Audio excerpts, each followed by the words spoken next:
시사 자키 정관용입니다.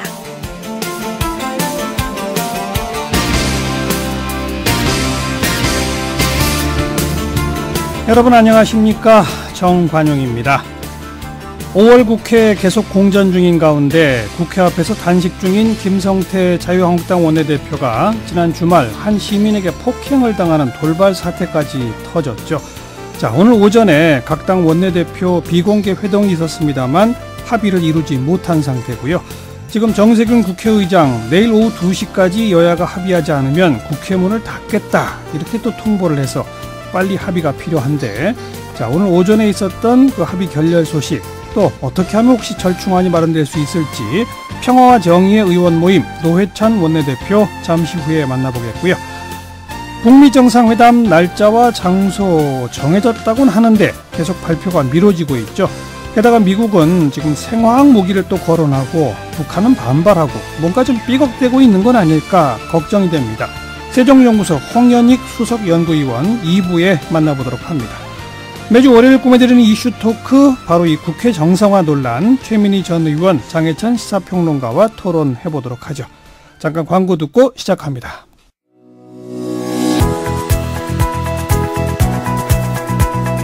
시사자키 정관용입니다는 청취자 여러분의 참여로 이루어집니다. 단문 50원, 장문 100원의 정보 이용료가 부과되는 문자 샵 1212로 보내셔도 되고요. CBS 어플리케이션 레인보우로는 무료로 의견 남기실 수 있습니다.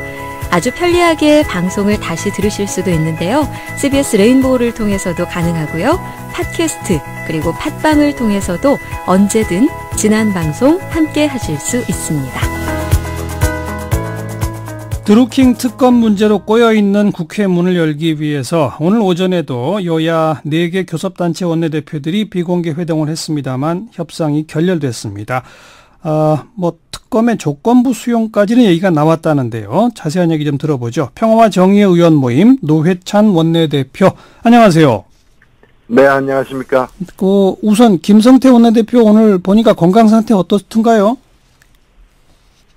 네, 오늘까지는 크게 대화하는데 지장은 없었습니다. 폭행당한 후유증 이런 게 심각하지는 않던가요? 예, 어제까지는 얼굴이 좀 부었다 그러던데. 예. 당일날에는 아무래도 이제 충격으로, 근육도 긴장하고 이래서 침도 잘 안 삼켜지고 이제 어려웠던 것 같습니다. 근데 예. 그때보다 좀 나았다고 얘기를 하시네요. 예. 오늘 비공개 회동을 갖긴 했습니다만 한 40분도 채 안 걸렸다면서요? 네, 의외로 잘 안 됐습니다. 의외라고 하시는 건 왜 의외라고 표현하시나요? 이제까지 우리가 거의 한 달 이상을 계속 이렇게 협상을 해왔는데. 예. 핵심적인 이견은 이제 특검 문제였고요. 그렇죠. 특검을 받아주면은 나머지 다 일괄 타결하겠다라고 이렇게 공언을 해온 게 자유한국당인데. 네. 오늘 이제 특검을 받겠다고 이제 하니까 민주당이. 네. 받겠다고 하면서 이제 다른 그럼 함께 처리해야 될 것들에 대해서 논의를 시작했는데. 네. 오히려 특검보다는 특검도 이제 세부적인 내용에 대해서 이렇게 이제까지 한 번도 얘기 안 해본 문제들, 구체적으로 이제 특검을, 며칠 날 다루고, 예. 제목이나 여러 가지 특징들을 어떻게 잡아가느냐, 이런 문제는 오늘 처음 얘기하는 건데, 예. 그 얘기와 관련된 이견이 있다고 해가지고 모두 다를 때에 좀, 거부하는 식으로 돼버렸어요. 그래서 참 의문이에요. 특검 받는 것이, 특검을, 실행하는 것이 목표였는지, 아니면, 예. 그래서 파국의 목표였는지 좀 그런 오해가 들 정도로 예. 잘 대화가 안 됐습니다. 근데 더불어민주당이 특검을 조건부로라도 받겠다고 하는 것을 공식 협상장에서 얘기한 건 오늘이 처음 아닙니까? 어찌 보면 이제까지 자유한국당이 얘기한 게 조건부로 받으라는 거였죠. 예. 특검을 받아주면 나머지를 다 해줄 테니까 네. 나머지를 다 해주는 조건으로 특검을 받으라고 요구를 해왔고 예. 그 요구를 오늘 받으니까 또 다른 조건을 또 새롭게 내건 거죠. 예를 들면은, 그래서 이제까지 특검 받으면 추경을 같이 한다고 했거든요. 네. 그래서 오늘 이제 특검과 추경을 갖다가 5월 24일 날 처리하자라고 하니까 추경은 5월 24일 처리해도 특검은 그 전에 처리해야 된다고 또 전혀 새로운 얘기를 했는데 내일이 5월 8일이거든요. 예. 그러면 지금 이제 그리고 지금 특검의 그 구체적 법안 내용에 관해서 아무것도 협의된 게 없어요. 네, 네. 그럼 특검을 처리하기로 합의하더라도 그 세부적인 걸 이렇게 합의하고 결국에 본회의에서 처리하려면은 그 시기가 될 수밖에 없는데. 예. 왜 그걸 그날 하면 안 되는지 납득하기 어렵습니다. 근데 일단 보도된 바에 따르면 더불어민주당이 야당이 특검 후보를 추천하되 여당이 거부권을 갖도록 해달라라고 요청했다는 게 지금 중요 쟁점인 것처럼 나오던데 맞나요? 사실이 아니죠. 아닌가요? 민주당의 의견을 얘기했고 다른 방법도 있을 테니까 함께 논의하자라고 얘기한 게 사실입니다. 아, 민주당이 의견을 내기를 예. 야당이 검사 추천을 하고 네. 여당이 거기에 대해서 거부권을 갖고 대통령이 임명하는 방식을 제안을 했고요. 네. 그다음에 그 자리에서 다른 방안들도 몇 가지가 얘기됐어요. 그래서 민주당에서는 이 방안 아니면 안 한다라기보다는 그런 방안들을 함께 논의하자라고 얘기를 한 거죠. 예, 예. 즉 대통령 여당의 거부권이 전제 조건은 아니었다는 얘기네요. 그 안을 갖다가 민주당이 얘기했지만 다른 안도 있을 수 있다. 예. 그래서 뭐 대한변협 얘기도 나오고 뭐 2인 혹은 3인을 하는 방안도 나오고 이제 다 나왔었죠. 아, 여러 방안 가운데 하나였다는 거죠. 거부권이라는 거는. 그렇습니다. 네. 저는 이제 그 야당들이 야 교섭단체가 세 군데니까 세 군데에서 3명을 추천을 하고 그중에 대통령이 1명 임명하는 네. 그런 방식도 있다라고 얘기를 했었죠. 예. 하긴 지난번 박근혜 특검 때도 야당 쪽에서 2명을 추천하고 대통령이 1명을 임명한 거죠. 그랬죠. 예. 그래서 여러 방안이 이제까지도 보면 있어 왔기 때문에 예. 단일한 방안이 아니었고 그래서 그 방안은 앞으로 논의해야 될 것 중에 하나인 것이죠. 네네. 그러니까 그런 세부적 논의를 위해서라도 시간이 필요한데 자유한국당은 무조건 내일 특검법부터 처리하자 이런단 말이죠. 예, 그런데, 그럼 내일 처리하려면 바로 지금 그 논의를 해야 되는 거거든요. 그렇죠. 특검 임명 방식이라거나, 기간이라거나, 그 다음에 이제 특검의 어떤 이제 명칭이라거나 이런 걸 논의해야 되는데, 네. 그것에 대한 의견을 냈더니 이제 그 조건을 달았다고 해가지고 다 거부해요. 그러면 어떻게 하자는 것인지. 예.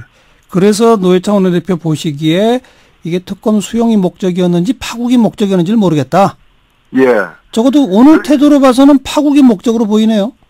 예, 그렇습니다. 제가 보기에는 오늘 결렬이 되고 난 뒤에 자유한국당 의총에서 결의를 모은 내용을 보면은 추경하겠고 특검하겠다 약속하라는 겁니다. 예. 근데 그 약속은 오늘 오전에 다 됐거든요. 예. 그러면 이게 약속이 됐으면은 이제 그럼 구체적으로 언제 할 것인가, 그 다음 논의는 이제 며칠 날 할 것인가, 또, 그래, 무엇을 각각 처리할 것인가 논의를 이어져야 되는데. 그렇죠. 그 논의를 하던 중에 왜 그렇게 조건이 많이 달려있느냐라고 하면서 이제 협상을 박차고 나가는 셈입니다, 사실. 알겠습니다. 게다가 지금 정세균 국회의장이 내일 오후 2시까지 합의를 못 이루면 뭐 국회문 닫겠다 그러고 또 김성태 원내대표도 내일 2시까지 특검 수용을 안 하면 뭐 단식도 풀고 뭐 농성도 풀겠으나 국회도 접겠다고 하고 이건 어떻게 봐야 합니까? 아니 5월 국회를 갖다가 5월 31일까지로 해가지고 소집한 사람 소집 요구서를 낸 당이 자유한국당입니다. 네. 그 소집 요구서를 낼 때 무슨 조건 없이 낸 거거든요. 예. 근데 5월 8일까지 뭐가 안 된다 그래가지고 5월 국회 접겠다는 거는 자기들이 낸 소집 요구서를 스스로 부정하는 일이죠. 예. 그리고 의장이 그 8일까지라고 한 것은 좀 동의하는 의미에서 하신 말씀이지. 예. 그 지금 이미 소집이 된 5월 국회가 이제 있는데 그렇죠, 8일까지만 그렇죠. 하고 그 후에는 안 하고 이렇게 얘기할 필요가 없는 거죠. 그렇죠. 의원직 사퇴서 처리도 5월 14일까지 처리하면 되는 것이거든요. 예. 네, 그래서 너무 그렇게 대화의 길을 자꾸 막아나가는 식으로 몰고 갈 이유는 없다고 봅니다. 네. 어떻게 내일이라도 극적 타협이 될 거라고 보십니까? 저는 오늘과 같은 태도만 안 보인다면은 아하. 사실은 굉장히 이제 좀 상식선에서 얘기가 되고 있는 상황이라고 저는 생각합니다. 예. 그런데 오늘과 같은 태도는 노회찬 원내대표도 잘 이해를 못하겠다. 예, 제가 볼 때는 깨기 위해서 한 태도밖에는 안 보입니다. 그러니까 왜 깰라고 한다고 보세요, 그러면? 그러니까 자꾸 이제 의혹이 생기는 건데, 일단 그 타결을 요구하지만 결국에는 현재의 상황, 이 지방선거 앞두고 이제 이 문제를 가지고 대치정국을 만드는 게 목표가 아닌가, 그런 의혹이 제기되는 거죠. 예. 정말 그런 건지 내일 또 좀 지켜보겠습니다. 오늘 고맙습니다. 네네. 평화와 정의 의원 모임 노회찬 원내대표였습니다.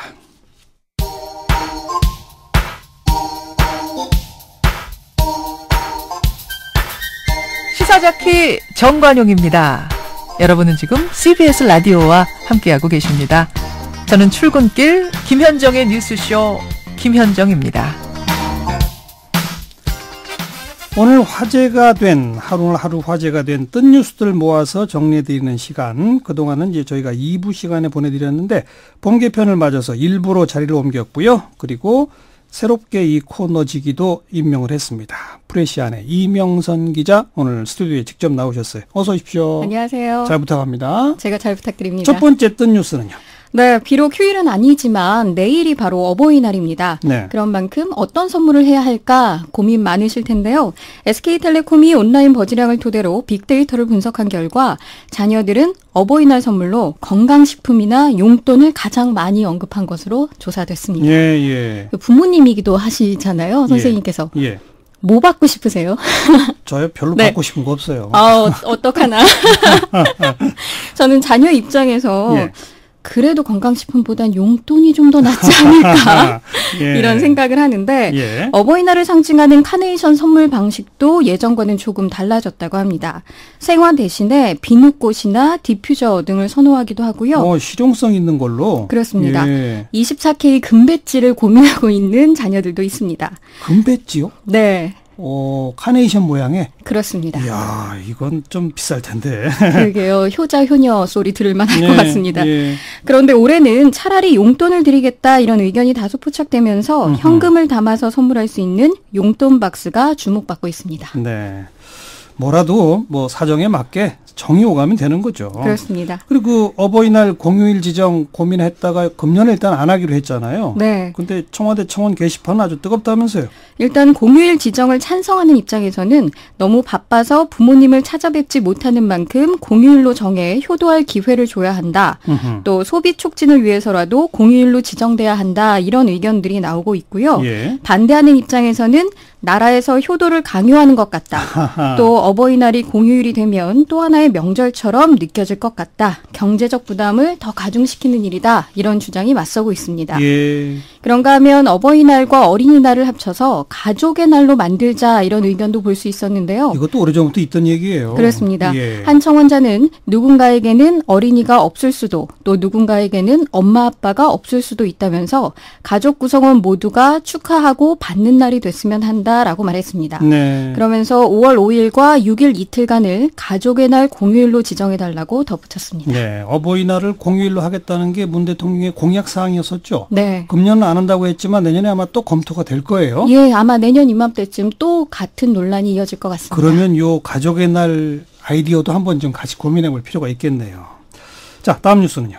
한국의 스마트폰 데이터 요금이 핀란드의 70배 수준이라는 조사 결과가 나왔습니다. 7배가 아니고 70배요? 네. 한 국제 경영 컨설팅 업체가 EU와 OECD 회원국 등 총 41개국 내 스마트폰 요금제를 분석한 보고서를 냈는데요. 이에 따르면 한국의 데이터 요금은 이 41개국 중에 두 번째로 비쌉니다. 핀란드는 한국과 비교해서 70분의 1 수준인 0.2유로, 그러니까 우리나라 돈으로는 258원으로 가장 쌌습니다. 이게 1기가바이트당 이렇게 되겠죠. 그렇습니다. 근데 70배다? 통신사들은 뭐라고 합니까? 일단 산정 방식에 문제가 있다 이렇게 주장하고 있습니다. 외국과 달리 한국은 음성통화가 무제한으로 제공되는 데이터 중심 요금제가 보편화되어 있어서 데이터당 가격이 높게 나올 수밖에 없는 구조라는 주장입니다. 또 조사에는 인터넷 결합 할인, 25% 선택 약정 요금 할인과 같은 옵션이 포함되지 않았다 이렇게 항변하고 있습니다. 하지만 진짜 문제는요. 통신사가 저가 요금제를 이용하는 고객을 차별한다는 것인데요. 실제 조사에서도 저가 요금제와 고가 요금제 간 요금 수준에 따른 데이터 제공량 차이 등 이용자 차별은 11개국 가운데 미국과 한국이 가장 심한 것으로 나왔습니다. 워낙 복잡하고 어려워요. 그렇습니다. 예. 일단 정부 역시 이런 문제점을 인식하고 있습니다. 이에 따라 월 2만 원대에 1GB를 제공하는 보편 요금제 도입을 추진하고 있는데요. 그렇죠. 오는 11일 열리는 규제개혁위원회 추가 심의에서 이 보편 요금제 법안을 결정할 계획입니다. 네, 이것 역시 문 대통령 공약 사항이니까 맞습니다. 이것도 꼭 실현이 돼야죠. 자, 오늘 하루 또 뽀로로 얘기가 남북 관련해서 나오던데 뭐예요?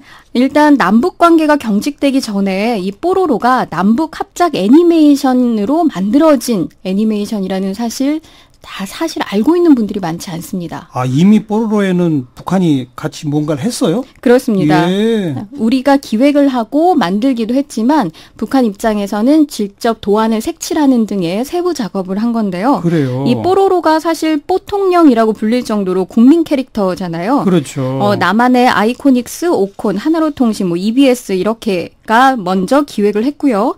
북한의 삼천리 총회사와 공동 제작한 남북 합작 TV 애니메이션 이 뽀롱뽀롱 뽀로로의 주인공이 바로 이 뽀로로라는 캐릭터입니다. 예. 2003년에 첫 선을 보이면서 정말 선풍적인 인기를 끌었잖아요. 그렇죠. 2011년에는 우표와 크리스마스 실로도 만들어졌고 당시만 해도 평창 동계올림픽 마스코트로 뽀로로를 선정해야 한다는 서명이 진행되기도 했습니다. 이게 남북 합작이었었군요. 네. 근데 북한에서도 그럼 방송됐나요? 안타깝게도 방송은 안 됐습니다.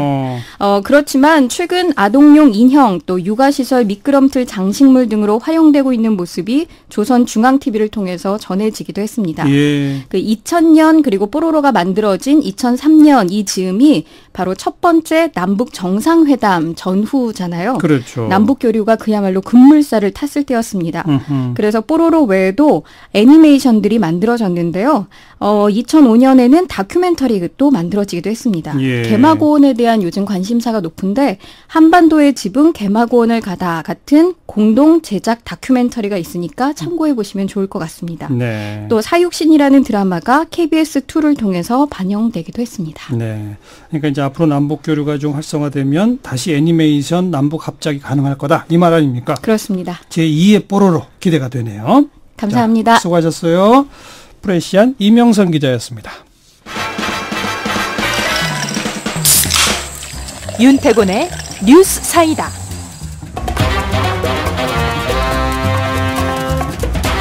윤태곤 실장 어서 오십시오. 네, 안녕하세요. 연휴 전날 새 금융감독원장 임명됐죠? 4일 저녁에 문 대통령이 윤석현 신임 금감원장 임명안에 결재를 했습니다. 연휴 전날 저녁에 사인한 건 하루라도 빨리 채우기 위함이겠죠? 그렇겠죠. 예, 김기식 전 원장 후임인데 금감원장이 청문회가 필요한 자리는 아닌데 지금 김기식 전 원장 후임자로 여러 명이 언론에 떠올랐어요. 맞아요. 애초에 청와대에서 김 전 원장을 강하게 보호하면서 그때 대통령이 한 이야기가 무난한 관료 출신으로는 개혁이 어렵다 이런 이야기를 했거든요. 직접 했었죠. 예. 그래서 이번에 후보군으로는 개혁적 금융학자 출신 윤석현 원장, 검찰 고위직 출신 인사, 금융권 출신 인사들이 며칠 전부터 거론됐어요. 그 가운데 윤 원장이 이제 딱 낙점된 거고. 이게 재밌는 포인트입니다. 어떤 점이 무슨 재밌어요? 말씀이냐면요. 예. 크게 봐서 이게 대통령 인사에 두 가지 스타일이 있습니다. 첫 번째는 마지막까지 보안을 지키다가 딱 발표하는 거. 네. 흘러나가면 판 바꿔버리고 이런 경우도 있었어요. 김영삼 전 대통령이 특히 그랬어요. 네. 그리고 예. 이제 박근혜 전 대통령도 그랬고 예. 이게 파괴력은 큰데 검증이 잘 안 되는 측면이 있거든요. 예. 괜찮은 사람이면 깜짝하던데 이게 이제 이 탑다운으로 내려오고 보안 유지를 강조하다 보면은 평판 조회 같은 게 어렵지 않습니까? 그렇죠, 이 사람에 대해서 그렇죠. 물어보고 다니기가 어렵잖아요. 검증이 어렵죠. 예. 어. 그래서 다른 경우는 아예 후보군을 슬쩍 언론에 흘리는 거예요. 언론과 여론의 검증을 맡기는 거죠. 그래서 문제가 발견되면은 그 카드를 접고 네. 평판이 괜찮으면 살리고 김영삼 전 대통령 같은 경우에 깜짝 발표도 했지만 이런 식도 잘 썼거든요. 미리 흘리는 것도. 예. 그렇죠. 김대중 전 대통령도 그랬었고요. 이번에 문 대통령도 그러면 그렇게 미리 좀 흘려본 거네요. 그렇죠. 그러다 보니까 보도들이 그래도 검사 출신이 금감원장이 많이 되냐 이런 보도들이 꽤 있었어요. 예. 그러니까 자연스럽게 윤석현 원장이 된 건데 저는 이게 더 낫다고 봅니다. 게다가 문 대통령 지금 지지율이 매우 높으니까 네. 괜히 깜짝 이벤트를 해가지고 지지를 좀 이렇게 벌충해야 되겠다. 이럴 필요도 없는 거잖아요. 뭐 김기식 전 원장한테 지적됐던 것들 같은 게 윤 원장한테는 없을까요? 자, 도덕성 논란하고 국회의원 하면서 뭐 질타는 많이 했지만 과연 금융 전문가가 맞냐 뭐 이런 거였지 않습니까? 네. 일단 윤 원장 전문성에 대한 이론은 없습니다. 이분이 이제 1948년생으로 서울대 경영학과 졸업해서 미국 산타클라라대 경영대학원 졸업하고 노스웨스턴대에서 경영학 박사학위 취득했고 사회생활 처음은 한국은행에서 시작해가지고 한림대 등에서 경제학 교수, 한국금융학회 회장, 현재는 금융위 금융발전심의위원회 위원장, 금융위원장 직속 금융행정인사혁신위원장 겸하고 있어요. 네. 인생이 말하자면 금융에 있었던 분이에요, 그냥. 그러네요. 예. 그러니까 한국은행에서 실무도 익히고 학계에 가서 또 이론적으로도 되고 말 그대로 금융 전문가. 그렇죠. 예. 자, 그렇다면 이제 개혁성 여부인데 윤 원장은 원로급입니다. 48년생이에요. 원로 학자들 중에서는 진보적인 편입니다. 현 금융감독 체제를 금융정책하고 감독 기능을 분리해야 된다는 입장인 반면에 은산분리 완화 이런 것은 이제 금융권에서 많이 요구해왔는데 비판적인 입장을 보였습니다. 예. 특히 이분이 금융행정인사혁신위원장이라고 말씀드렸는데 여기서 지난 2017년 12월에 이미 이건희 삼성전자 회장의 차명 계좌에 과징금을 부과했고 금융공공기관이 노동이사제를 도입해야 한다는 권고안을 내놓은 바가 있습니다. 다 개혁적 내용이네요. 그렇죠. 예. 그리고 이게 내정 사실이 알려진 직후에도 금융과 관련된 부분이라면은 금감원이 삼성그룹을 당연히 봐야 하는 게 맞다. 아직은 그 부분에 공부가 부족해서 공부한 후에 감독을 시행하겠다. 이렇게 말을 했습니다. 그럼 뭐 전문성, 개혁성 뭐 다 문제가 없네요. 자, 이러고는 그렇습니다. 근데 이런 면은 분명히 있어요.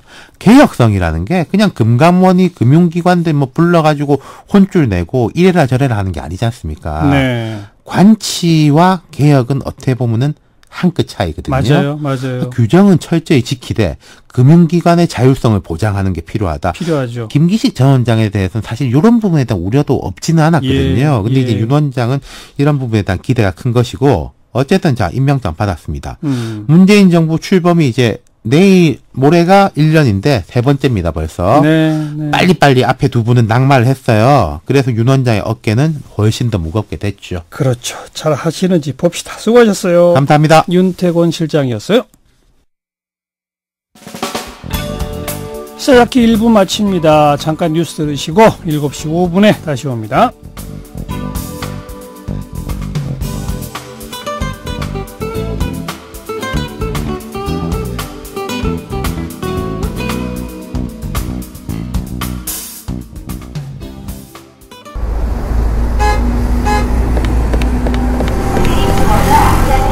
퇴근길에 만나는 알찬 뉴스 정보, 한림국제대학원대학교 정관용 교수가 진행하는 시사자키 정관용입니다.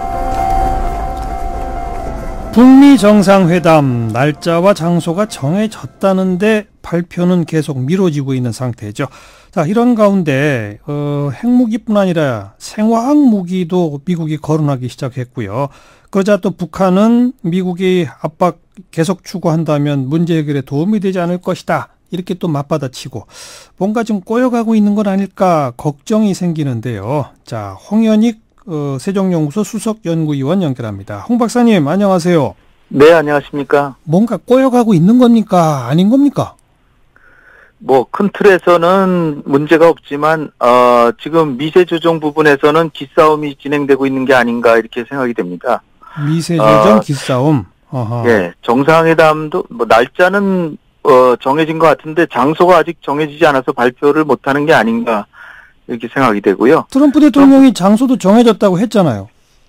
트럼프 대통령의 말씀을 100% 항상 믿기는 어렵죠. 예. 아이고 당신이 얘기한 거를 뭐 아님 말고식으로 한 얘기가 한두 번인가요? 예. 그러니까 근데 이제 며칠 더 지연해서 발표한다고 뭐 뾰족한 게 나올 게 없거든요.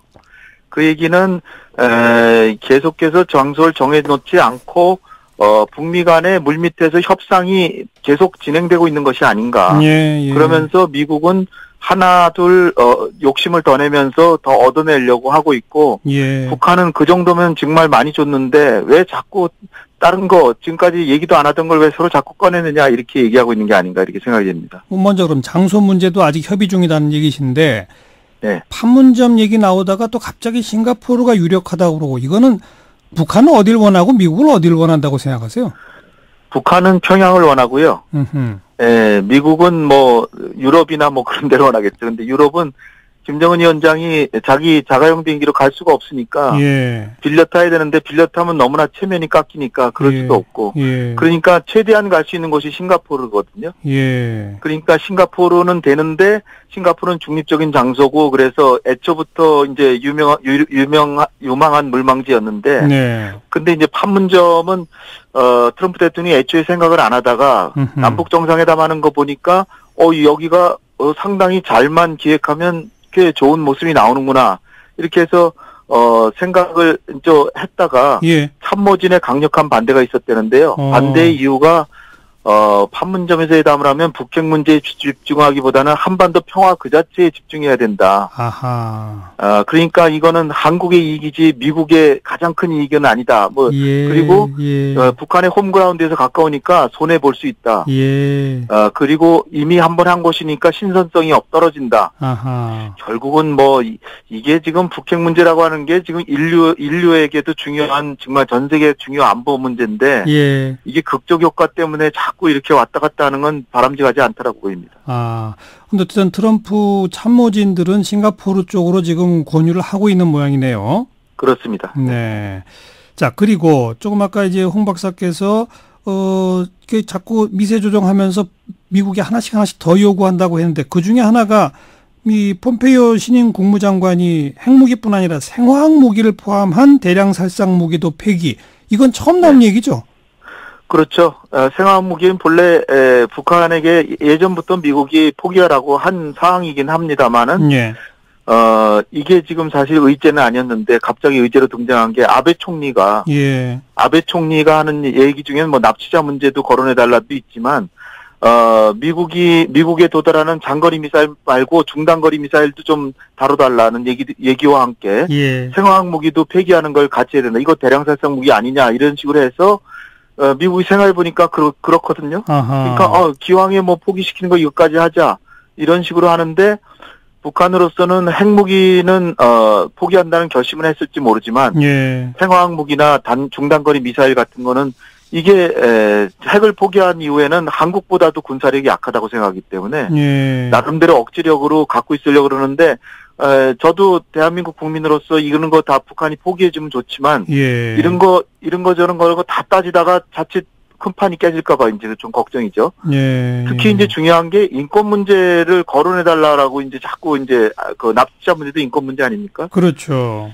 그래서 이 인권 문제가 저도 뭐 북한의 인권 개선되면 좋죠. 네. 그런데 이게 자꾸 초점이 흐려지면 이거저거 다 줄 수는 없다 그래가지고 큰 판에서 깨지지 않을까 이런 걱정이 지금 듭니다. 네, 방금 말씀하신 인권 관련해서는 미국 상원이 지난 4월 24일 날 북한 인권법 재승인 법안 가결했잖아요.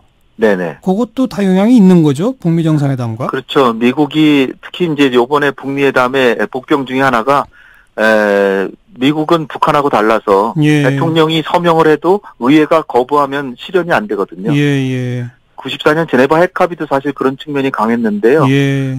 과거 미국이 뭐 1차 세계대전 끝나고 베르사유 조약이라든지 솔트2라든지 대통령이 서명하고 상원이 귀중 거부해서 안 되고 그런 적이 많았기 때문에 예. 이게 미국 의회는 북한의 인권을 중시하는데 대통령이 이번에 인권보다는 핵무기가 중요합니다. 이렇게 나섰는데 왜 인권 문제 거론 아니냐고 의회가 또 딴지 걸 수도 있고요. 그렇죠. 네, 그런 것들이 사실은 지금 굉장히 분위기는 좋아 보이는데 네. 북미 간에 완전히 타결될 때까지는 끝까지 긴장을 늦출 수 없는 게 여러 가지 복병들이 숨어 있습니다. 지금 미국이 새롭게 또 추가하는 게 생화학 무기, 중단거리 미사일, 인권 문제 이런 식이 되면 북한이 판을 깨버릴 가능성도 있다고 보세요?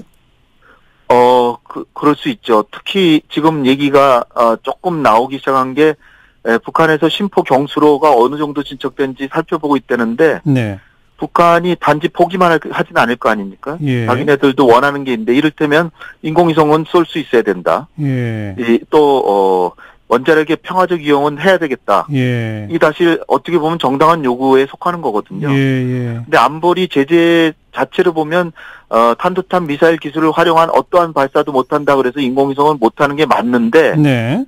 본래 북한이 핵 개발하기 이전에 일반 국가들은 인공위성을 쏠 권리가 본래 있는 거거든요. 네네. 그다음에 원자력의 평화적 이용도 할 수 있는 거죠. 우리가 지금 다 하고 있는 거지 않습니까? 그러니까요. 예. 그러니까 자기네들이 핵을 포기하는데 정상 국가가 누리는 것도 못하게 하면 말이 되느냐. 어허. 이런 차원에서 그런 것들을 요구할 수 있는데, 그리고 이제 또 하나 중요한 게 심포 경수로 그걸 다시 해준다고 미국이 동의할 때 그 비용은 다시 우리가 또 대야 될 가능성이 커지죠. 네. 네, 그런 것도 우리가 대비를 해야 되겠고. 지금 홍 박사님 정리해 주신 건 미국이 뭐 하나씩 추가할 때마다 북한은 또 뭔가 하나씩 또 요구할 거다 이 얘기네요.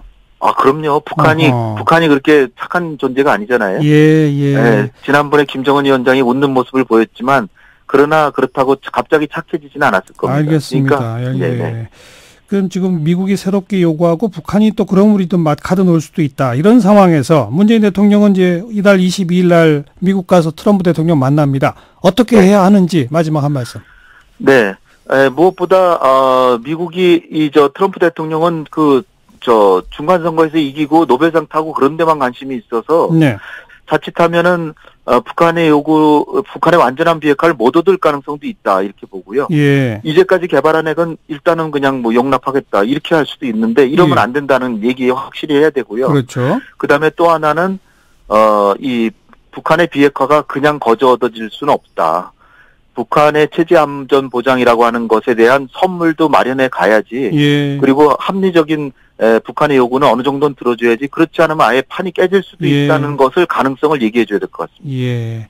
그러니까 그거야말로 기존 핵무기까지 포함한 완전한 비핵화 대신에 뭘 줄까? 이걸 좀 딱 잡자 이 말씀이군요. 그렇죠. 예. 그러면서 우리가 경협을 하는 것을 인센티브로 줄 각오는 다 돼 있으니까 그걸 활용해 주시라. 그렇게 얘기해야 될 것 같습니다. 알겠습니다. 고맙습니다. 감사합니다. 세종연구소 홍현익 수석연구위원이었습니다.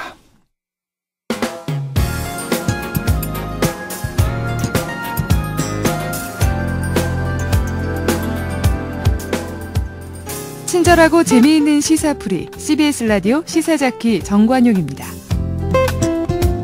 매주 월요일 꾸며드리는 이슈 토크 원숙한 진보 최민희 전 의원, 젊은 보수 장해찬 시사평론가와 함께하는 시간이죠. 오늘 일부 시간에 이 노회찬 이 평화와 정의의 의원 모임 원내대표 연결해서 국회 이야기도 나눴습니다만 지금 워낙 중요한 얘기이기 때문에 이슈 토크에서도 이 국회 정상화 논란 이어가도록 하겠습니다. 최민희 전 의원 그리고 장해찬 씨 어서 오십시오. 안녕하세요. 네.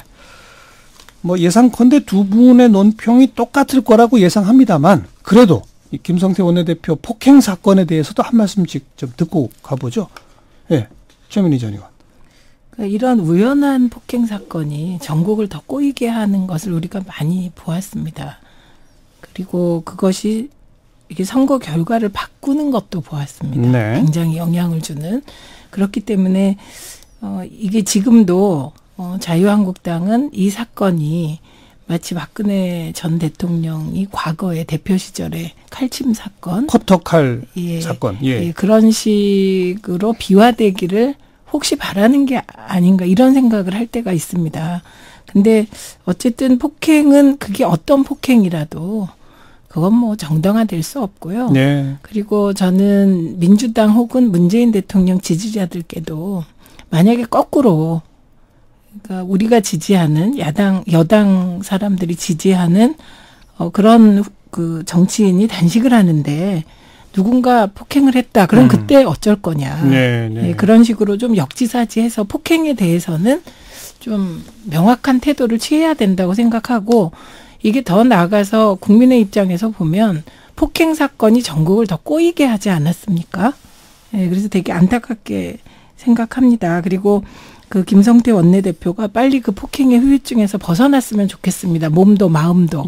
그래서 조금 객관적으로 상황을 보고 그렇게 좀 성숙하게 국회를 풀어가는 그런 모습을 보고 싶습니다. 장해찬 씨도 한 말씀. 저는 수사 결과를 지켜봐야겠지만 이게 조직적이거나 배후가 있는 폭행이라는 생각은 들지 않아요. 개인적인 의견이라는 전제하에 좀 어딘가 마음이 아프신 분의 우발적인 범행이었다 이렇게 추측을 하고 있는데 그래서 뭐 한국당 일부 지지자들이 주장하는 이게 어떤 배후 세력이 있을 것이다 이런 것에는 제가 동의하지 않지만요. 정권 비호 세력의 뭐 조직적인 정치 테러다, 정치 테러 그런 부분에 대해서는 뭐 우발적인 범행이라고 저는 지금 예상을 하고 있고요. 경찰 수사를 봐야 되겠지만 그러나 어쨌든 이 김성태 원내대표가 단식 투쟁을 하는 가운데 영상을 보면 알겠지만 정말 강하게 계단이었기 때문에 자칫하면 큰일이 날 수도 있는 상황이었습니다. 그러면 비록 그 김성태 원내대표의 단식 투쟁 행위가 나의 뜻과는 다르더라도 그 김 원내대표 역시 어떤 일정 부분 국민들의 대의를 대변하고 있는 국회의원입니다. 그런데 이 단식과 폭행을 너무 많이 조롱을 하는 것 같아요. 예를 들면 쇼라느니, 자유한국당의 자작극이라느니, 그리고 병원에 실려가서 밥 먹고 돌아와서 다시 단식을 한다느니 이런 댓글들을 제가 참 사이버상에서 많이 봤는데요. 우리가 참 뭐 뜻은 다르고 정치적인 신념이나 생각은 다를 수 있지만 개별 300명의 국회의원들 개별이 누군가의 민의를 대변하는 대의기관이라는 것을 좀 인지하고 이런 단식이나 뭐 투쟁 과정에서 폭행이라는 불미스러운 사고를 당한 데 대해서는 조롱하기보다는 좀 같이 안타까워하는 성숙한 문화를 만들어야 되는데 국민들이 대립하는 것도 그동안 정치권에서 너무 먼저 극단적으로 대립하고 서로의 감정을 자극했기 때문에 지켜보는 국민들의 여론도 이제는 폭행마저도 조롱하는 지경까지 가지 않았나. 이제는 좀 이런 극단적인 감정 대립을 좀 자제할 때다 이런 생각이 무거운 생각이 많이 들었습니다. 두 분 공통적으로 사용한 단어가 성숙한이라고 하는 단어가 있습니다. 국회가 좀 성숙했으면 좋겠는데 아무튼 지금까지 이렇게 왔어요. 그리고 뭐 이제는 조건부 특검 수용까지 던져졌는데 그 조건에 대해서 또 야권이 좀 문제 삼고 있고 막바지 협상인 것 같습니다. 어떻게 봐야 됩니까? 최민희 전 의원? 그러니까 우선 저는 요즘 그 특검에 대해서 드루킹 특검에 대해서 우선 한 가지 아쉬운 게 있습니다. 뭐요? 왜냐하면 민주당 디지털소통위원회가 매크로 조작 의혹 관련 고발한 게 5건입니다. 네, 그리고 6건이 나중에 추가된 것 같은데 2월 5일 날 추가 자료 낸 것 중에는 박사모가 조직적으로 매크로 조작한 것을 모의한 것. 그리고 구체적인 정황들을 경찰에 같이 수사 의뢰를 했습니다. 최근에 경찰이 또 그걸 밝혔죠? 밝혔는데 뭐 아직 수사는 시작하지 않고 사실을 들여다보고 있다 이렇게 하는데 사실 개인적으로 특검을 한다면 저는 드루킹만 찍어서 하는 게 아니라 그런 매크로 조작, 기계적 조작으로 여론을 조작하려는 행위가 전반적으로 특검의 대상이고 이게 민주주의에 대한 도전이기 때문에 여야가 좀 더 좀 큰 시야에서 봤으면 좋겠다. 이런 말씀을 드리고요.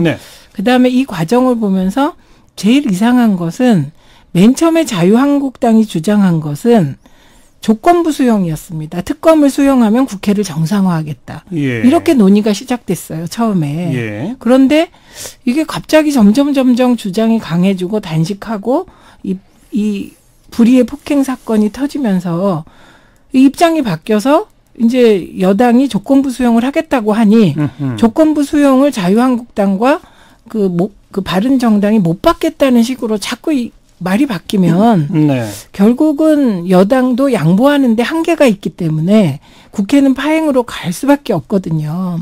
그래서 제가 아까 그 김성태 원내대표가 빨리 폭행의 후유증에서 벗어나셔서 좀 상황을 이렇게 한 발 떨어져서 보면서 불과 한두 달 전에 야당이 무슨 주장을 했는지를 좀 살펴봤으면 좋겠습니다. 지금 좀 의아스러워요. 그 부분이. 조건부로 특검을 수용하라고 해서 여당이 조건부로 수용하겠다고 했는데 이제는 왜 조건 붙이냐 이러고 있는 형국이거든요. 뭐 아까 일부 시간에 노회찬 원내대표도 비슷한 인식을 보여주시던데 장해찬 씨는 어떻게 평가하세요? 저는 조건 없는 특검 수용이 필요한 이유를 몇 가지 말씀드리면 우선 경찰이 추가적으로 이 드루킹 일당의 댓글 조작 혐의점을 밝혀냈습니다. 오늘 나왔죠. 네, 뭐 675개 기사, 댓글 2만여 개 매크로 실행해서 210만여 회에 걸쳐 부정 클릭한 범죄 사실을 추가로 인지했고요.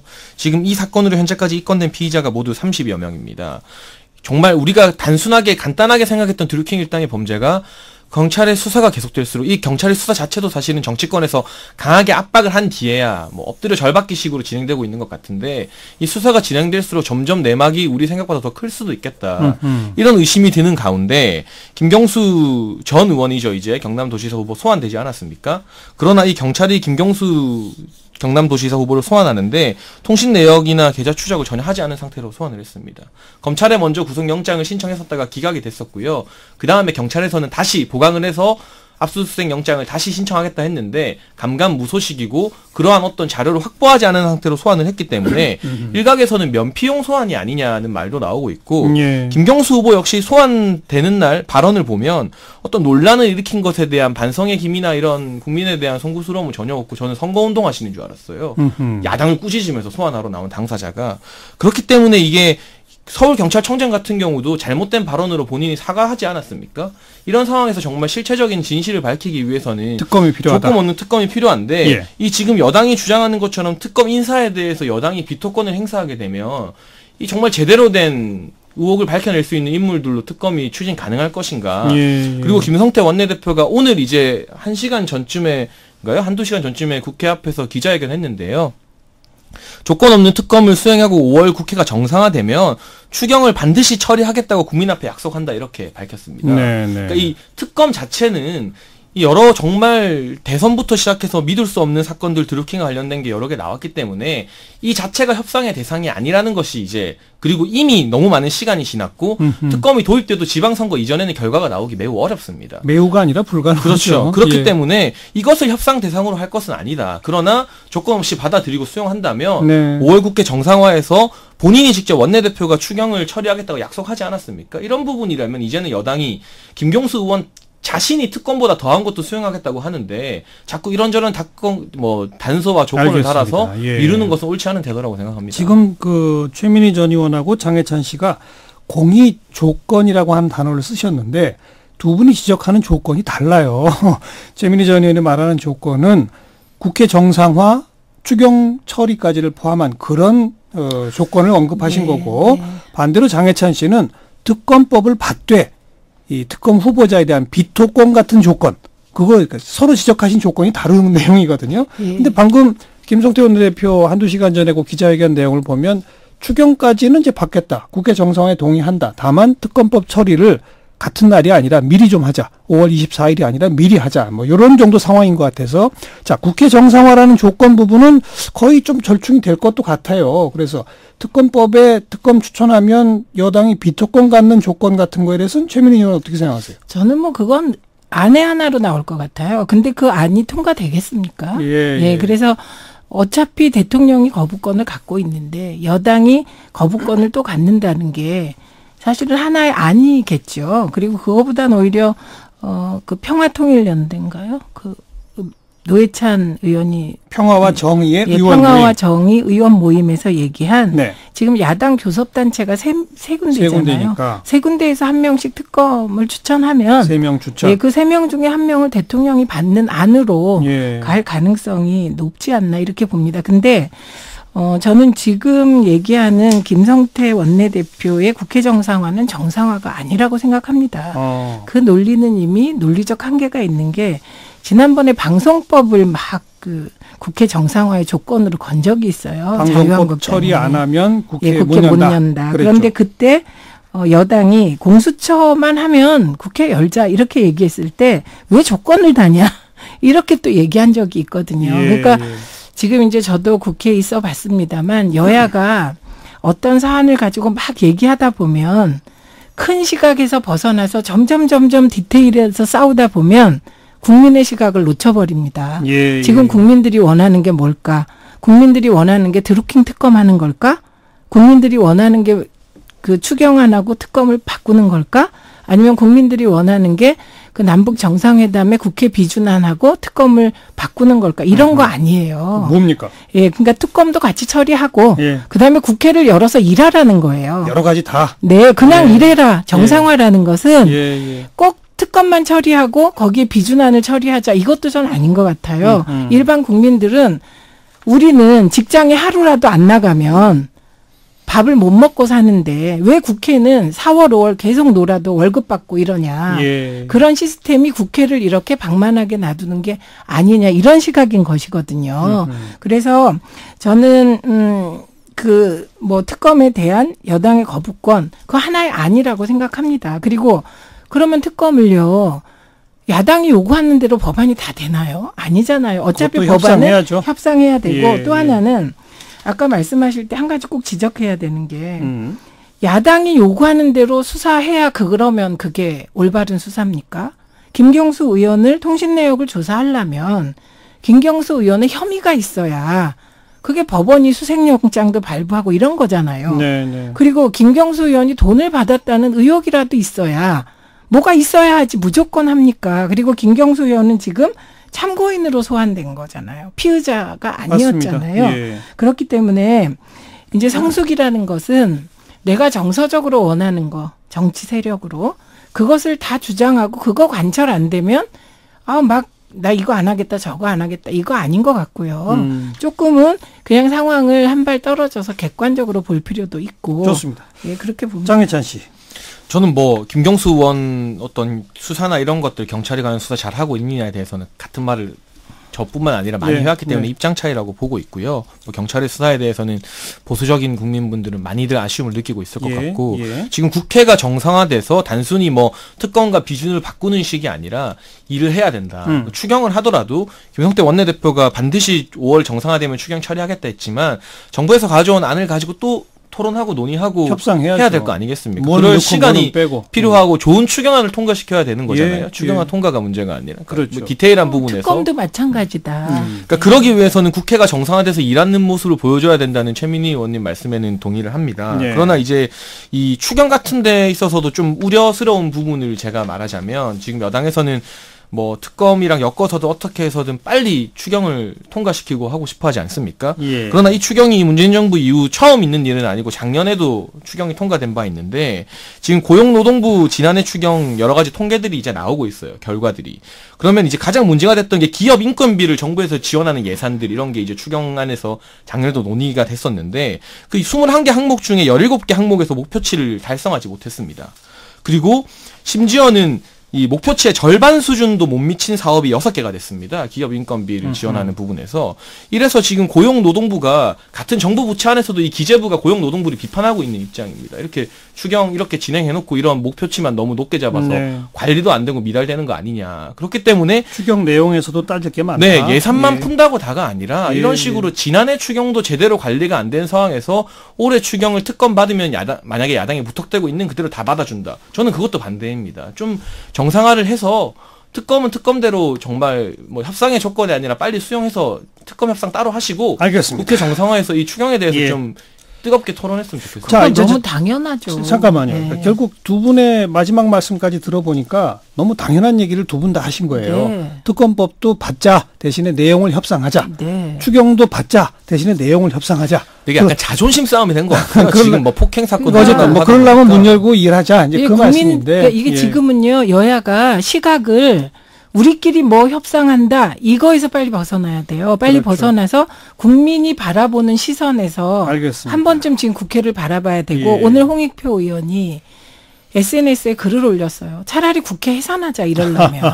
그리고 이것이 많은 국민들이 이런 시각이 있어요. 문재인 대통령은 4강 외교하면서 저렇게 열심히 일하는데 국회가 뒷받침은커녕 지금 뭐 하고 있는 거냐. 이런 불만이 팽배한 건 사실이거든요. 자, 알겠습니다. 어쨌든 이제 두 분의 인식은 비슷비슷해져 있고 제가 보기에는 이 자유한국당 더불어민주당도 아마 내일 모레 한 하루 이틀 사이에는 그런 정도 인식으로 좀 가지 않을까 저는 좀 기대를 해보고요. 다만 한 가지 우려되는 게 일각에서 나오는 문제입니다만 자유한국당이 의원들 그 방탄국회용으로 계속 국회 파행을 끄는 거 아니냐 의도적으로. 게다가 플러스해서 지금 이달 14일까지 이번 지방선거에 출마한 현역 국회의원들 사직서를 처리해야 하는데 그렇게 처리해야 하는 이유는 그래야 6월 지방선거에 보궐선거를 같이 치르는 건단 말이에요.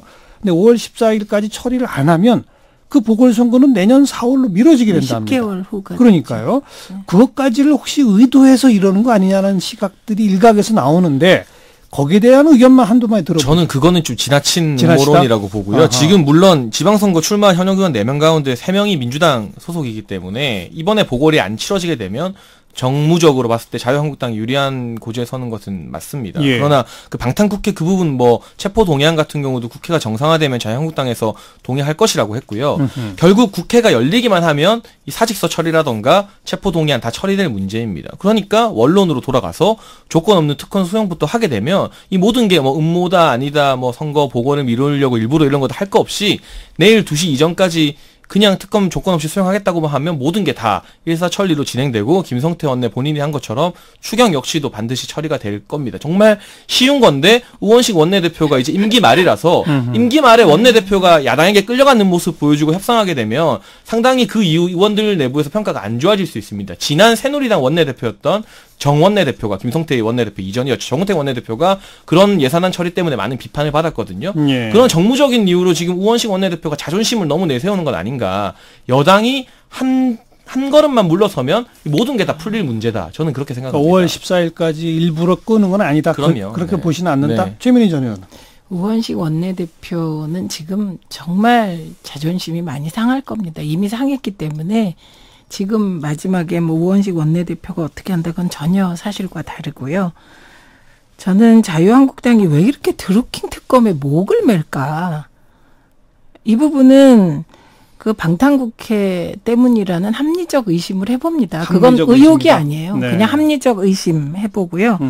그러나 뭐 그 4명의 국회의원 보궐선거를 막기 위한 것이다. 그 부분은 저는 뭐 과도하다? 예, 좀 과도하다고 봅니다. 왜냐하면 지금 현재 치러지기로 되어 있는 7구의 7군데 재보궐 결과도 결코 자유한국당에게 유리하지는 않을 거기 때문에 그거는 조금 과하지만 과하지 않다고 해서 문제가 없느냐 그건 아니죠. 국회가 직무유기로 재보궐선거 시기를 10개월 늦추는 것은 저는 정말 국회가 해산되어야 할 땀이라고 생각이 들 정도입니다. 그다음에 자꾸 조건 없는 특검 수용 이렇게 얘기하는데요. 조건을 다 걸죠. 사실은 지금 자유한국당이 조건 걸고 특검하자는 거거든요. 조건을 걸지 말자는 게 조건인 거예요. 왜냐? 어차피 논의를 하다 보면 서로 의견을 조율하게 되어 있거든요. 그러면 그건 논의 없이 그냥 자유한국당이 낸 특검안을 받으라는 건가? 그러니까 이게 말싸움을 지금 계속하고 있다는 생각이 들고요. 어쨌든 국민들은 무조건 국회를 열어서 현안을 해결하라. 이런 입장이라는 것만 좀 전달이 됐으면 좋겠습니다. 오늘 조건이라는 단어가 왜 이렇게 여러 번 쓰이는지 모르겠네요. 이게 함정 같습니다. 왜냐하면 말씀하신 것처럼 특검을 조건 없이 수용해도 결국 절차에 따라서 특검법을 논의해야 되고 당연히요. 구성을 해야 되는데 그런데 시작부터 아까 말씀하신 것처럼 어차피 대통령 거부권이 있는데 여당 비토권 이런 걸 내세우는 건 그게 아닌데 받아들일 수 없는 조건을 내세워서 자유한국당이 자꾸 국회를 파행하는 세력으로 몰아가려는 어떤 저는 그런 설정이라고 봅니다. 그러면 그런 설정에 자꾸 빠진다면 자유한국당은 정말 안 되는 것이죠. 지금 여기서 특검을 야당이 추천하면 뭐 비토권이 있느냐 없느냐, 비토권을 여당한테 주느냐 마느냐. 그게 아니면 야당이 추천할 때 아예 원내교섭단체별로 3명씩 추천하느냐 뭐 이런 얘기만 했는데 사실은 특검법 명칭에도 지금 부딪히는 게 있어요. 더불어민주당은 뭐 드루킹의 인터넷상 불법 댓글 조작 사건 진상규명을 위한 특검법 이렇게 하자는 거고 한국당 등은 더불어민주당원 등의 대통령 선거 댓글 공작 및 여론 조작 사건과 관련된 진상규명을 위한 특검법안. 이렇게 제목을 잡자고 야당이 주장하니까. 그러니까 이렇게 뭐 범위 상당히 다릅니다. 어처구니가 없죠. 특검법안 안에는 조사 대상을 다 1항, 2항에서 이렇게 명기하도록 되어 있거든요. 제가 좀 웃었는데 저 솔직히 자유한국당의 특검법 법안은 좀 말이 안 된다고 생각하고요. 그거는 좀 아니지 않나. 아니 그래서 저는 진짜 지금 문제가 되는 건 매크로 조작이라는 방법으로 여론 조작하는 거고 그거는 박사모도 게시판에서 아주 독려했기 때문에 범위를 넓혀서 저는 그런 특검을 해야 될 거예요. 매크로 조작 등 여론 조작 특검. 최민희 전 의원 또 생각이 다르시네요. 어쨌든 오늘 최민희 전 의원 장해찬 씨 정도의 수준에서만이라도 논의가 풀리면 풀릴 수 있습니다. 특검 법안 처리합시다. 그러면 법안 내용 제목부터 시작해서 협의합시다. 이게 이제 여야가 취해야 할 태도고요. 추경 처리합시다. 그러면 뭔 넣고 뭔 빼고 평가합시다. 토론합시다가 취해야 할 태도다. 네, 국회 정상화. 그렇죠. 네. 여기까지 합시다. 오늘 수고하셨어요. 네. 감사합니다. 최민희 전 의원, 시사평론가 장혜찬 씨였습니다.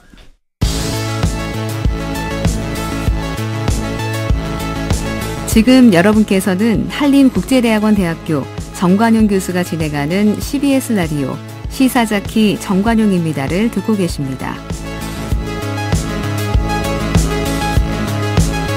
사운드 오브 뉴스로 이어갑니다. 김민아 기자 어서 오세요. 안녕하세요. 오늘 들어볼 뉴스 소리요. 일단 소리를 듣고 한번 시작을 해보시죠. 저는 정말 처참하고 참담한 심정이었습니다.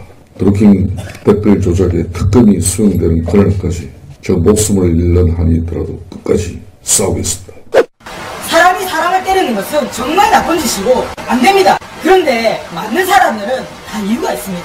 지지자시라고 들었는데 맞나요? 뭘 지지해요? 나는 자유한국당 싫어할 뿐이에요. 자유한국당은 대한민국을 위한 당이 아닙니다. 안 그렇게 생각하십니까? 군 여러분. 김성태 의원 왜 폭행하셨습니까? 단식 그만하시고 마음을 잘 추스리 가지고 대한민국을 위해서 좀 노력을 해주시길 바랍니다. 재판에 있을 어떠한 결과에도 항소하지 아니하고 승복할 것이며 질문은 안 받습니다. 범행 혼자 계획하신 거 맞나요? 당연하죠.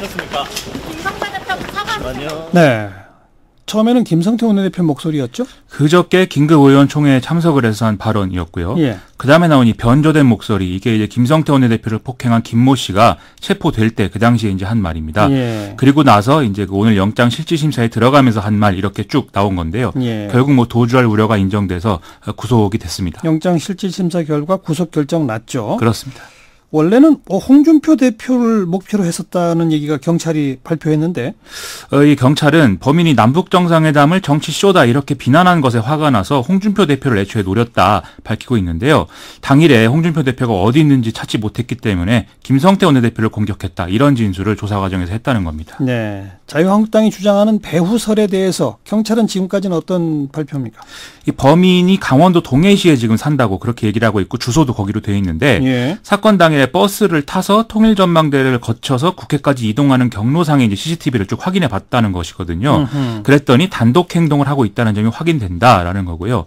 또 국회의사당 내 CCTV를 확인해 봤을 때도 거기서 뭐 다른 인물을 접촉하거나 하는 광경은 나오지 않았다. 그래서 이제 배후가 있다라는 것에 대해서는 수사를 추가로 해보겠지만 현재로서는 뭐 이렇게 뭐 드러나고 있는 그런 상황은 아니다라고 하고 있습니다. 네. 이 폭행 사건이 자유한국당 내에 뭐 그동안 홍준표 대표에 대해서 좀 그 비판 여론도 있고 그러지 않았었습니까? 그렇죠. 그런 여론 지형에는 어떤 영향을 미칠까요? 좀 양면적인 영향이라고 해야 될 것 같은데요. 말씀하신 대로 그동안 뭐 막말 이런 것 때문에 홍준표 대표 체제를 비판하는 또 사퇴를 요구하고 뭐 이런 당내 흐름들이 좀 있었는데 예. 이 사건으로 뭐 릴레이 단식도 얘기하고 이러면서 그런 흐름은 좀 주춤할 가능성, 좀 단결할 가능성이 커지고 있는 상황입니다. 반면 그것과 별개로 국회 정상화가 필요하다. 이 주장에는 지금 힘이 실리는 상황인데요.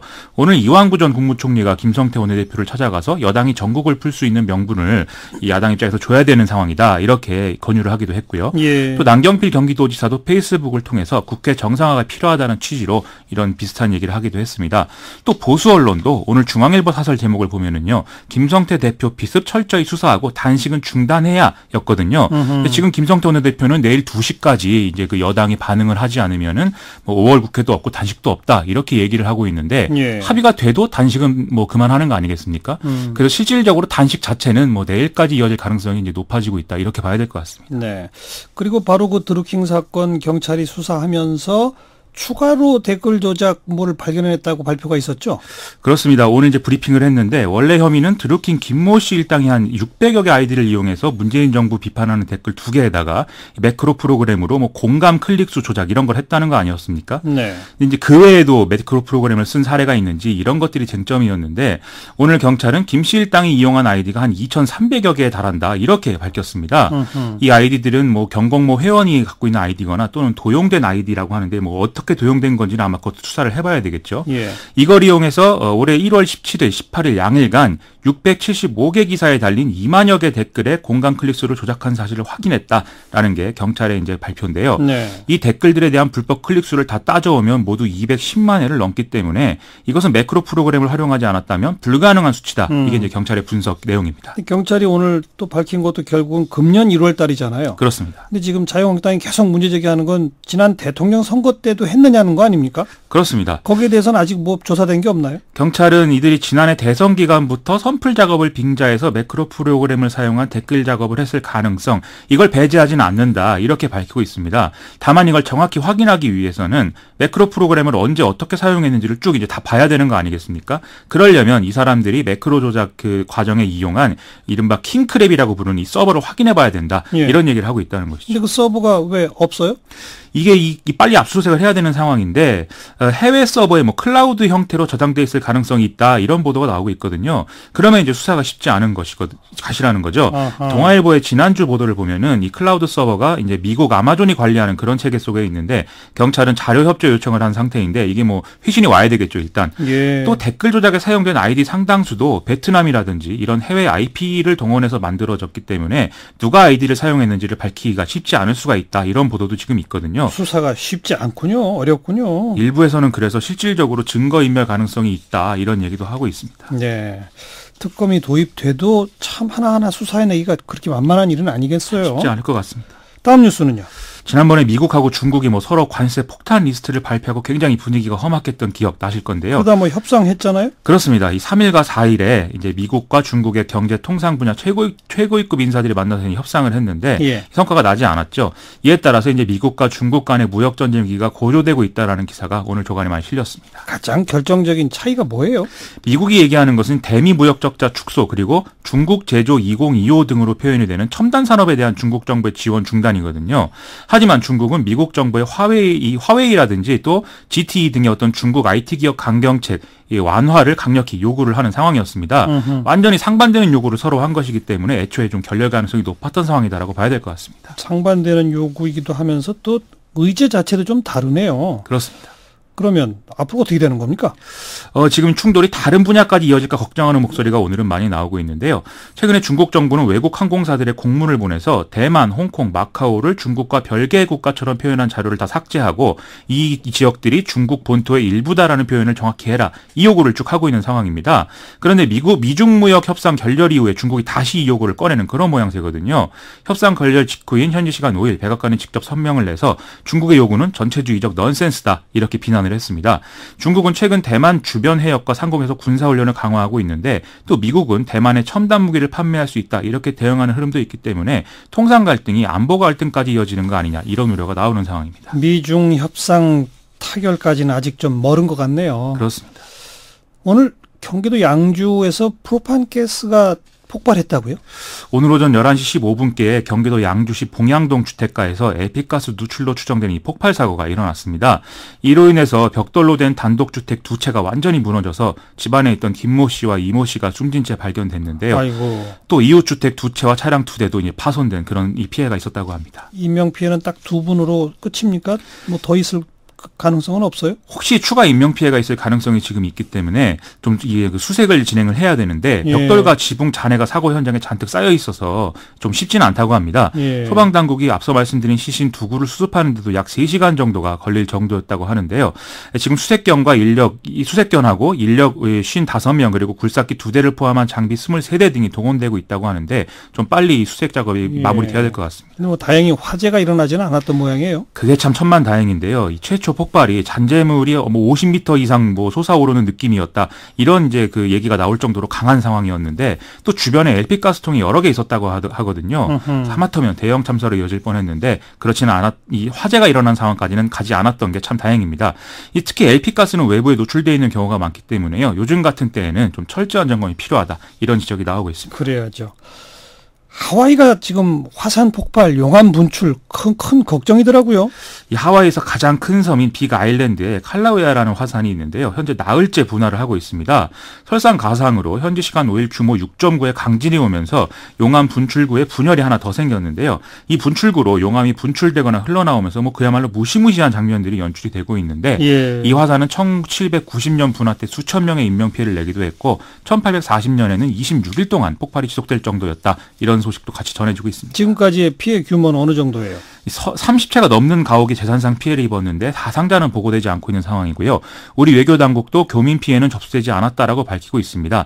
다만 용암이 주거 지역까지 흐르는 상황이어서 주민 1만여 명에게 대피령이 내려진 상태인데요. 하와이 화산 국립공원도 완전히 폐쇄가 돼서 인근 관광객 2,600여 명도 긴급 대피령에 따라서 피신했다고 합니다. 그 화산가스랑 연기 이걸로 인한 피해가 더 크잖아요. 확산되면. 그렇습니다. 유독성 이산화황가스가 분출되고 있어서 이게 치명적인 호흡기 질환을 유발할 수 있다는 지적 나오고요. 또 분화구에서 올라온 가스 기둥이 항공기 진로를 방해할 수 있기 때문에 해발 3,000피트 이하의 비행 금지된 그런 상황입니다. 자연의 무서움을 다시 한번 느끼게 됩니다. 수고하셨어요. 고맙습니다. 김민아 기자였습니다.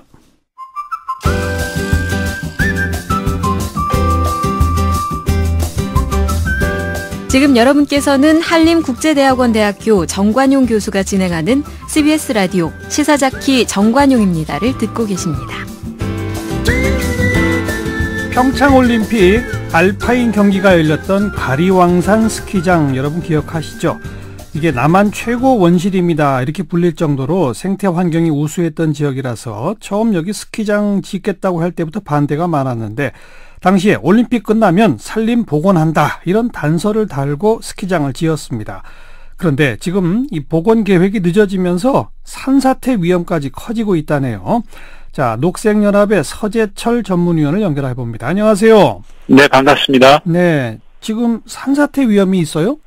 네, 그렇습니다. 이 스키장이 기본적으로 산지 경사면에 나무를 베어내고 흙을 밀어서 다져놓은 것이기 때문에 비가 오면 물이 그 습시간에 내려가기 때문에 2011년 7월에 우면산을 연상하시면 될 텐데 문제는 우면산보다 유로 길이가 길고 경사가 훨씬 급하기 때문에 지금 올여름 큰 비가 오면 요즘 일일 강우량 200mm는 수시로 내리는 경우도 있기 때문에 거의 토속류와 산사태 위험, 우리가 최근에도 여름만 되면 대형 산사태로 가옥이나 인명피해가 나는 그런 현장처럼. 근데 갑자기 제가 궁금한 건 만약 그렇다면 모든 대한민국에 있는 스키장이 겨울에 눈 다 녹고 봄 되고 나면은 거기에도 산사태 납니까? 그래서 스키장은 별도로 상업용 일반 우리 스키장들은 현재 대한민국의 17개 스키장 중에 영업을 하는 곳이 14개인데요. 촘촘하게 배수 체계라든지 잔디를 심는다든지, 잔디를 심는다는 건 토양을 고정시키는 흙을 잡아주는 역할을 하는 건데 문제는 이 가리왕산 스키장이 공사 과정에서 거의 일회용 스키장 수준으로 특히 지금처럼 요즘에는 산지를 이용하는 송전탑이나 풍력시설이나 도로 등 산 위에 산림을 훼손하고 거기에 어떤 인위적 시설을 도입할 때는 아주 촘촘하게 복구 개념을 도입해서 이 산사태를 방지하기 위한 설계와 시공을 하는데 올림픽 끝나고 눈이 녹으면서 봤더니 가리왕산은 그게 거의 안 되다시피 그래서 이거 정말 일회용 스키장으로 만든 것이 아닌가 하는. 그러니까 어차피 이 올림픽 끝나면 바로 복원할 텐데 이러면서 배수 체계니 잔디니 이런 걸 일절 안 한 거군요. 적어도 강원도에서 이제 행정 당국이 이 국민의 세금으로 공사를 발주해서 관리 감독하는 과정에서 가리왕산 스키장은 다른 건 몰라도 이 산사태 및 재해 부분은 거의 설계 반영시키지 않고 공사를 한 것 같습니다. 그래서 지금 문제는 또 스키장 전체 스키장의 하나의 단일한 유역 물길이 집수되는데 그 밑에 현대산업개발에서 대형 호텔을 하나 지어놔가지고. 그래요? 네네네. 그럼 그래서 산사태가 밀어닥치면 호텔로 가는군요. 네네. 2011년 우면산 때 예술의 전당 맞은편 인근에 있었던 삼성 레미안 거의 같은 개념인데 거기보다 훨씬 위험한 입지 조건이기 때문에 그렇군요. 네네. 저희가 그래서 올여름에 호텔은 여름철 영업을 중지할 것을 지금 요청한 상황입니다. 근데 또 하나 이해가 안 되는 게 이래놓고 강원도 쪽은 가리왕산 스키장을 활용해서 2021년 동계 아시안게임 개최하겠다는 입장을 밝히고 있잖아요. 네네. 그 말은 이거 복원 안 하고 그냥 스키장으로 계속 쓰겠다는 뜻 아닙니까? 지금 그래서 이제 논란의 여지가 지금. 애초에 지을 때는 산사태 방지 대책 같은 거 하나도 없이 말씀하신 것처럼 일회용 스키장으로 지어놓고 그래놓고 2021년에 또 쓴다? 이게 어떻게 되는 겁니까? 그래서 만약에 100번 양보해서 아시안게임을 하게 된다면 예. 슬로프를 다시 만들어야 됩니다. 아이고. 네, 현재 슬로프로는 올여름 그리고 내년 여름만 되면 방치했다가 적어도 우리가 이제 우리 정부나 대통령도 국민 안전만은 이 정부가 야무지게 가져가겠다라고 밝힌 마당에 그래야죠. 예, 3월 25일 산림청장이 직접 국민안전대진단 때 현장 방문을 해서 사실은 다 낮아빠졌던 거죠. 산림 분야의 전문가들도 현장을 와서 보고 내남할 거 없이 한번 와서 보시고 어떻게 이렇게 산을 깎아서 공사를 했느냐. 그래요. 네네. 그렇기 때문에 지금은 현재로서는 다른 대책이 없고 그리고 이제 산사태를 방지하는 것은 우리가 일반 시민들도 잘 아시다시피 숲으로 복원하는 것밖에는 방법이 없거든요. 나무나 뭐를 심어야만 네네네. 흙을 잡아주죠. 네네, 그렇죠. 그런데 애초에 이게 복원을 전제로 허가가 나서 그 다음에 올림픽 끝나면 복원의 주체는 누가 하기로 돼 있었습니까? 만들 때부터 강원도가 하기로 돼 있었기 때문에. 근데 지금 강원도는 올림픽 끝나고 지금까지 뭘 했습니까? 그러게 저희가 참 안타깝게 생각하는데 이것은 이제 지방선거 끝나면 어쨌든 관련한 정부, 산림청, 환경부 그리고 또 문화관광부가 본래 이 전체 사업 예산을 주었습니다. 그래서 관계부처가 만약에 이제 이렇게 방치하다가 산사태가 나서 조금이라도 피해가 생기면 이것은 강원도의 문제가 아니라 정부 모든 부처가 관련한 부처가 정말 국민들 앞에서 민망한 상황이거든요. 그렇기 때문에 강원도는 지금 올림픽 이후에 아시안게임을 이후로 이제 이런 변명, 돌려막기, 저희가 볼 땐 돌려막기인데요. 왜냐하면 아시안게임은 이미 99년도에 우리나라가 가리황산 없을 때도 유치를 해서 원만하게 개최를 했고, 지금 북한과 남북 아시안게임의 명분이라면 북한의 마식령 스키장을 이용하는 것이 타당한 것이지. 네네네네. 그렇기 때문에 이렇게 복원하기로 100보를 양보해서 가리황산 스키장을 그때까지 쓰겠다고 하더라도 이대로는 안 되는 거 아닙니까? 네네네. 그러니까 슬로프 다 설계를 다 바꿔서 전체 슬로프 위치도 바꾸고 답답하군요. 공사를 다 새로 해야 됩니다. 자, 그러니까 지난 2달 사이에 강원도는 복원과 관련해서는 아무 일도 안 했다. 현재까지는 그게 결론입니까?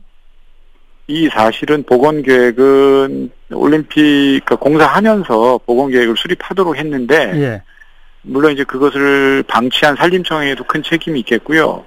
그러나 이제 올림픽이 앞마당 대회를 치르고 나서도 강원도는 이것에 대해서 적절한 조치나 어떤 접근을 하지 않고 산사태 위험이 있다고 하는데 우리 지사님은 얼굴 한번 안 보여주시고 아주 이게 지금 어떻게 하려고 하는지는 모르겠습니다만은 알겠습니다. 일단 네네.